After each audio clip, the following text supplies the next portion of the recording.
The greatest trick Antonio Conte ever pulled was the transformation of Chelsea's defence. Last season Chelsea conceded 9 in their first 6 Premier League games, looking utterly shambolic at Arsenal. Conte switched to a back three and in the subsequent 32 games, they conceded just 24 goals. In doing so, he seemed to have turned Victor Moses and Marcos Alonso into high-quality wing-backs, rebooted David Luiz and found a new position for Cesar Azpilicueta. He excelled in it, as he had done in his other 2. So when dissecting the end of Conte at Chelsea, it wasn't the defensive frailties that you expected to dwell upon. Of course, the loss of Diego Costa, the lack of goals from Alvaro Morata will also be right up there in assessing where it all went wrong in that tricky second season. But last night Chelsea gave a performance which was very unexpected. And not all in a bad way. But the defensive errors were stark. It hardly helped that Thibaut Courtois delivered a most uncharacteristic error-strewn performance, nutmegged twice by Messi and failing to get strong hands on Ousmane Dembele's strike. This wasn't the audition he planned for Real Madrid. But it didn't begin and end with Courtois. Chelsea generally looked unsure of themselves and, bizarrely for a Conte side, unraveled under pressure with little sense of positional coordination.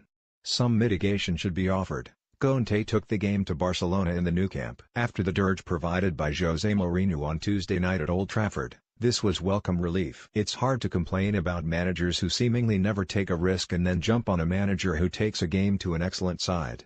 However, as Mourinho would doubtless be quick to point out, Conte paid the price for ambition. Alonso and Moses pushed on aggressively, which was admirable. However, on the numerous occasions Chelsea did find space, and they did it so much more often than you might have expected at the Nou Camp, their delivery was substandard. Moses, particularly, struggled.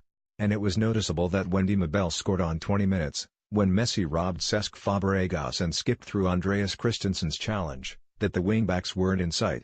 Chelsea had been on the attack. Both had advanced and were caught off guard by Fabregas losing the ball. N'Golo Kanté also didn't make it back either, an indication that he too was pushing on. Had Chelsea been more clinical up front, and the post, the bar, a penalty not given and a Kanté/Fabregas mix-up indicate a degree of misfortune, perhaps Conte's bravery would have been rewarded with a tight game. As it was, Chelsea just looked haphazard at the back.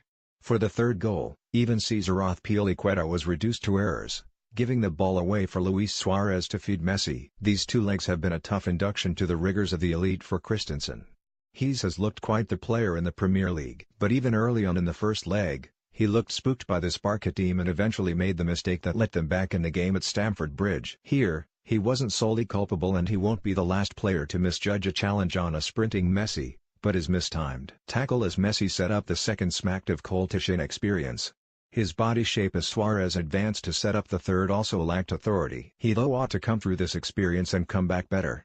Conte won't get that chance even if the FA Cup offers some redemption. The first leg against Barca demonstrated what a fine coach he is, especially in drilling a defensive performance. His inaugural season in the Premier League won't be quickly forgotten, for the same reasons. He will doubtless argue that he was never given the tools to finish the job, to build on what he had unexpectedly constructed last season. But, blame the owner or blame the manager, Chelsea have regressed.